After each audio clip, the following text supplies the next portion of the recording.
Alors, Cupra Elborn, toutes les photos, toutes les infos. Ah, moi, je la trouve sympa, cette Cupra, là. Ils ont enlevé le plastique noir en dessous du pare-brise, ça c'est bien. Bravo, Seat, enfin Volkswagen, le groupe Volkswagen, Cupra, quoi. C'est pareil, hein, de toute façon, c'est un clone de la ID3.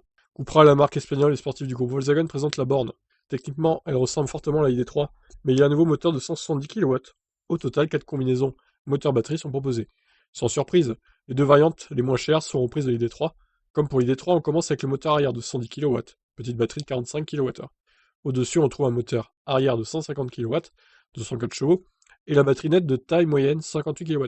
Toutefois, cette version est également proposée avec le pack e-Boost qui porte la puissance 170 kW et le pack Range qui inclut alors une batterie de 77 kWh. Il y a donc 4 versions proposées au final. Alors je me pose une question. Ah oui, mais si, j'ai ma réponse. Au final, il y a 20 kW de plus là, le 0 à 100 en 6 secondes 6, ça fait 7 dixièmes de mieux. Je me disais pourquoi 7 secondes seulement, parce qu'il y a le poids de la batterie aussi de 77 kWh, qui est quand même plus lourde que la 58, donc ça joue évidemment sur les performances d'accélération. Les deux ensemble suggèrent que le groupe Volkswagen applique ici une structure de gamme de modèles un peu plus claire qu'avec l'ID3. Une annonce similaire a été faite pour la marque principale Volkswagen qui propose encore actuellement l'ID3 en 9 variantes au nom déroulant. Faut pas s'y perdre, hein, 9 variantes, putain. Selon le communiqué de presse, des cellules multi-putsch seront utilisées pour la batterie. Il s'agit probablement des mêmes cellules à poche de LG Energy Solutions qui sont utilisées pour l'Audi Q4 e-tron.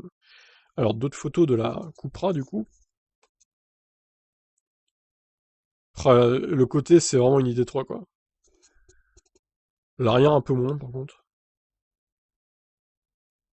On voit bien que c'est un clone hein, quand même de l'ID3, même l'intérieur, avec des petites touches par-ci par-là à la sauce Cupra, mais globalement c'est une ID3. C'est la cousine. Je peux appeler là comme vous voulez quoi, hein. La version de 77 kWh est chargée pour se charger en courant continu, d'accord, ok. Ça veut rien dire, jusqu'à 125 kW. Cela devrait permettre de récupérer 100 km d'autonomie en 7 minutes. La charge de 5 à 80% est censée prendre 35 minutes. Cupra ne précise pas la puissance ni la durée de charge des autres batteries. On peut supposer qu'elle est de 100 kW comme la ID3, voire peut-être seulement à 50 kW pour la version 45 kWh. Ce qui serait un peu light, hein, 50 kW quand même. Ah, en bleu, elle est très belle par contre. J'aime beaucoup cette couleur bleue là.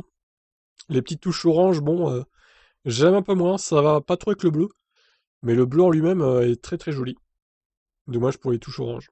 Alors, il précise pas non plus la charge en courant alternatif, ça doit être pareil à peu près que l'ID3, il n'y a pas de raison que ce soit différent. Alors, 4,32 m de long, la borne est environ 6 cm plus longue que l'ID3. Ah, elle est quand même assez longue hein, par rapport à l'ID3, étonnant. La hauteur exacte n'est pas indiquée, mais Cupra affirme que la voiture serait 20 mm plus basse à l'arrière, 15 mm plus basse à l'avant par rapport aux autres véhicules du groupe Volkswagen, ce qui devrait améliorer l'aérodynamisme. Visuellement, la Cupra reçoit principalement des touches de couleur cuivre à l'extérieur et à l'intérieur. Ouais, c'est ça. Écran tactile de 12 pouces de série et des sièges baquets qui utilisent des déchets plastiques provenant de l'océan. Ah bah, comme la Fisker Océan du coup. La borne propose également des amortisseurs adaptatifs DCC, associés à une suspension sport, un ESP sport, une direction progressive ainsi que des freins plus grands et des pneus plus larges sur des jantes en alu de 20 pouces. L'habituel affichage tête haute de Volkswagen avec réalité augmentée est également proposé. Comme l'ID3, la Cupra Born sera également proposée sur abonnement. La borne est dispo en 6 couleurs extérieures différentes, sera produite à l'usine de Zico à partir de septembre. Il n'y a encore pas de détails sur le prix. À mon avis, elle sera plus chère que l'ID3. Faut pas non plus espérer qu'elle sera moins chère, hein. Elle sera, ouais, 2-3 000 euros plus chère, je pense, que toutes les autres ID3. À motorisation et autonomie égale. À mon avis. Voilà donc pour cette Cupra Elborn. D'ailleurs, c'est plus Elborn, hein, c'est Cupra Born, visiblement. Ils ont enlevé le L. Bon, soit. Eh ben écoutez, je vous laisse réagir. Ciao, ciao.